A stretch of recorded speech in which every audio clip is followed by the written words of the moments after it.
Hi everyone, welcome to my channel. If you're new here, hello. My name is Fisayo. I'm an international student from Nigeria getting my MBA in the United States. Today, I'll be sharing with you some tips that would help you to successfully pass and get great scores on your GRE test. These tips could also be applicable for GMAT, but I wrote the GRE, so I'm specifically targeting people who are writing the GRE.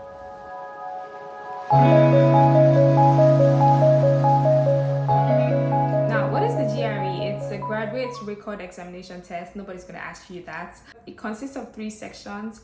There is the analytical writing, that's the AWA, there's the verbal section, and there's the quant section. The highest score possible on the GRE is 340, and many schools typically have score ranges between 315 to 325. This varies per school, and you need to check the specific school that you're applying to and see what their average GRE scores are for their admits. It doesn't mean that if you score lower than what the average is, you can't get a seat at the table. It just means that you need to ramp up efforts on your interviews and the rest of your application. So the first thing I want to touch on is consistency. If you are going on this journey writing the GRE or the GMAT, you've got to be consistent with your study. This proficiency test is not something that you'd study for 1 week and drop for 2 weeks and then come back to it 3 weeks after. No, you got to be consistent. People have different lives, or people have different work schedules and routines, but you need to find what works for you. If you want to be studying maybe thrice a week, I highly recommend that you put in at least 3 hours for every day that you study. You can split this between like morning, afternoon, or evening, or do everything at once in the evening or everything at once in the morning, depending on what your work schedule is like. But at least plan to study between 2 to 3 hours every day that you study. And then you need to be consistent. Putting those hours is definitely going to pay off, but be consistent. Have a calendar where you actually tick off your study days and plan the things that you want to study on those days. It will help you to stay on track instead of just procrastinating or not knowing what your progress has been like. Next, it's important that you have a strategy. It's not just about the number of resources that you have. You can have all the applications. I'm going to be listing some. You can have all the applications, all the resources, and still not have great scores. So you need to have a strategy on how you intend to study and to pass. Now, some examples of applications that I use for mobile apps that I used on my phone while practicing for the GRE are GRE Prep and Practice by Magoosh, GRE Vocabulary Flashcards, Manhattan Prep GRE Study Test, Vocabulary Builder by Magoosh, and GRE Vocabulary Crosswords. I especially like the flashcards because, it just comes up on your phone and you keep swiping like cards. Every opportunity that I felt was just idle time. Maybe I'm eating, or I'm just waiting in line on a queue, or I just don't have so much to do at the time. I just open my phone and keep swiping on the cards. So it will bring out new words that you could memorize and familiarize yourself with. One thing that I highly suggest and recommend is that you take notes by writing down these new words that you find. It's not just enough to look at it and feel like you have mastered it. You should actually write it down alongside the meaning.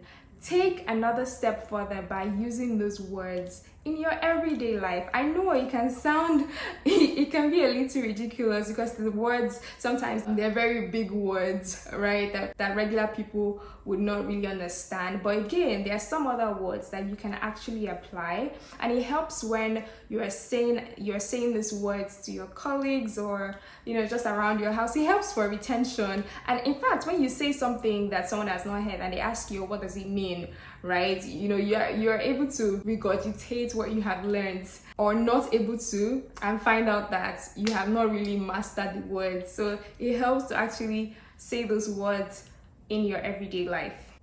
For the actual GRE study materials, you need to go to ets.org/GRE. That is the examining body for the GRE, and they have the official guide where you can access the resource that you need to study for the GRE. In addition to this, I also use the Magoosh study plan. I paid for a subscription. I don't remember how much exactly it was at this time, but I would find a link and put it in the description for how you can get access to Magoosh resources. So a combination of the official ETS GRE study guide and Magoosh study materials was what I used to study. Some people also use Manhattan GRE prep study guide for the assessment.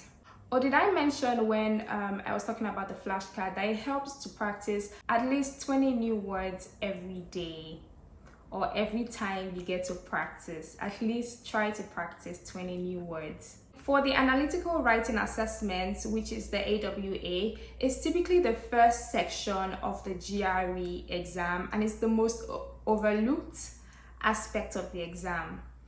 Now, many people just go ahead to study for verbal and quant, but do not actually put in much practice for the essay bit, which is the AWA. Now, take note that this is the first section you're going to encounter at your exam, and your performance on this might affect your disposition to the other verbal or quant section. So it's important that you take some time to practice writing essays within a specified amount of time. So you can bucket like 30 minutes and look at some other topics that you have noted in the study materials, just so that you can be able to write about them and time yourself while writing about them, making sure that what you're writing is making sense and you're able to proofread what you have written in the specified time. Another tip that I highly recommend is for you to attempt all the practice tests in the study material. Yes, it can seem daunting, and that's why you should start now. Like ideally, you should, if you are planning to BA 2023 admit, you should plan to take all the study materials or to take all the practice tests in study materials. You can also go on ETS website. They have mock study tests online that you can do. I'd recommend doing a practice test at least every 2 weeks, just so that you can see what your progress is like and be able to see where you need to make amendments. Now, finally, it is important that you believe in yourself. It is very important that you believe in yourself.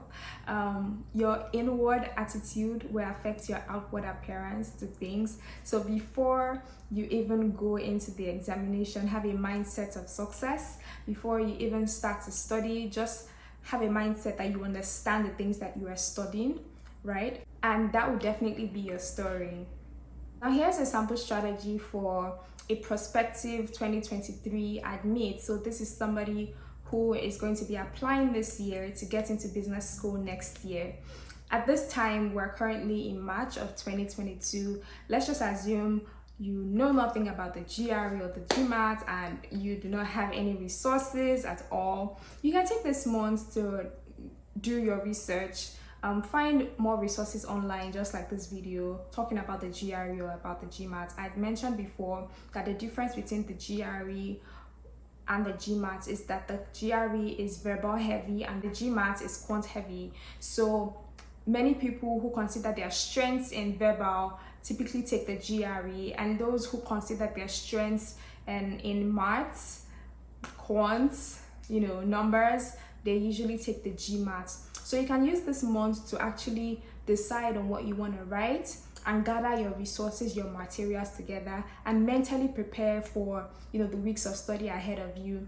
Then in April, May, June, definitely get your study ramped up. Come up with your study calendar, have your accountability partners follow up with you on what your progress is like. I've talked about this in my previous video, and if you want to join my accountability group, I would also be putting the link down below, right, for you to connect with people who are in the same phase as you are, and so that you can continually follow up on your progress. So April, May, June, definitely ramp up your study, prepare to write the exams at the end of June. Hopefully you get the score that you really want and you are able to distress. If not, sometimes people take another 2 months again to rewrite the exams. Hopefully this wouldn't be your case. You just write it in once and be able to distress. Just, have the opportunity to calm down, be calm, because there's still work ahead of you, right? You still need to turn in your application, you still need to write your essays, you still need to prepare for interviews. So if you have your GRE scores by June, July, at least you have 2 months, to rest, distress, and prepare for application cycle of schools that will open September, October. So I think this is a good strategy for anyone who is a prospective 2023 admit. If you have any questions for me, please let me know in the comments. Don't forget to hit like on this video if you found it valuable and useful. Don't forget to share it with your network and drop a comment for me. If you are just seeing my video, let me know where you're watching my video from. Thank you so much for joining me today. I hope you consider subscribing to my channel.